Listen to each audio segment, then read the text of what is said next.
I am the nature hacker, and this is your world.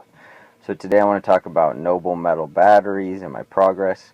But first, my aluminum air progress is really monumental. I'm getting about around half an amp for just a couple square inches of area, so it's just really amazing. And Basically it's just because I'm getting very low resistance, around 3 ohms on my cathode, which is at this point it's just an aluminum mesh with liquid latex coated on it, and then some chunks of activated carbon smashed onto it with like a press. So Chemicum, Chemicum,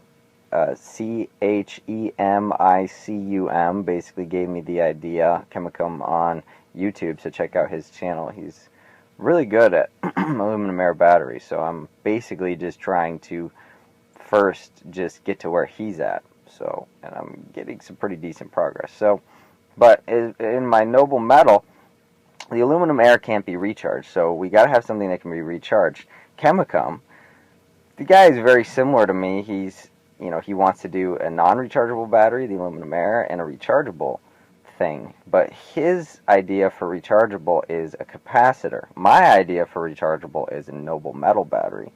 Even though he has a PhD, I'm still ahead of him as far as, energy research. So, yeah, that just gives you an idea of where I'm at. I'm like at the tippity top. I mean, people with multiple PhDs don't even know more than me. So anyway, so what I'm doing with the noble metal, I want to apologize to some extent. I just kind of feel bad just because making a battery is much more about luck than it is about theory. Like I basically said, you can look at a chemical series and just bam, develop a battery, but it's a little more complicated than that. It's just that sometimes metals get an oxide layer that forms, and the different acids interact differently with the oxide layers, and it's just really bizarre. It's at the point where I know probably more than anyone else about batteries on the planet, but even so, I'm only scratching the surface. So, I mean, that's why lead acid lasted so long, is because somebody just got literally lucky. They just got lucky. They said, oh, if I put 2 lead plates in sulfuric acid, let's see what happens. Literally, that's what they did. And, ooh, it works. So, yeah, I wouldn't have predicted that, no. And, using the electrochemical series and, oxidation reduction potentials, you're not going to figure that out. You're just going to get lucky and find that out. So I do want to report I have gotten lucky, okay, a couple times here. And mainly I'm lucky because I had the materials to try out. So I don't even really want to go into where I started and stuff, but let me just tell you what works. And what works is molybdenum and copper. Molybdenum and copper, and the electrolyte needs to be either concentrated hydrochloric acid or not so concentrated nitric acid, and you can't mix the two. I tried mixing them, it doesn't help. So those are your options. The electrolytes, either dilute nitric or concentrated hydrochloric. Now the dilute nitric gives you only about 0.5 volts, but the amperage is a little bit better, and the amperage goes up as you drain it, basically. As you gun it, the amperage goes up when you're using dilute nitric acid. I don't know, my nitric acid is probably around 30-40%, something like that. But anyway, so dilute nitric gives you about 0.5 volts between copper and molybdenum, and it gives you pretty decent amperage. I mean, I'm getting like roughly 5 milliamps, for just a couple square centimeters or whatever. Now, and then for concentrated hydrochloric, dilute hydrochloric does not work at all. Concentrated hydrochloric does work. Why? I don't know. But between copper molybdenum with concentrated hydrochloric acid, you're pulling up about 0.65, 0.68 volts. So, I mean, that's really the limit of what copper can give out, 0.68 volts, which is really good. So, there's that. But then the milliamps start high, but then decrease. So, basically what happens is the voltage starts low when you just, when you start pulling from copper to molybdenum. Voltage starts low, but then it ramps up slowly to 0.68. And the amperage starts out high at like 20 milliamps for a couple centimeters or whatever. And then it falls down to about 3 milliamps as the voltage goes up. So the voltage goes up, the milliamps come down. So it's probably equivalent to my dilute nitric acid, really, you know, just the volts times the amps, you know. But it, yeah, so anyway, it's pretty much equivalent, dilute nitric and concentrated or concentrated hydrochloric. So, sorry, I'm just kind of wincing because there's some hydrochloric like outgassing or something over here. Alright, so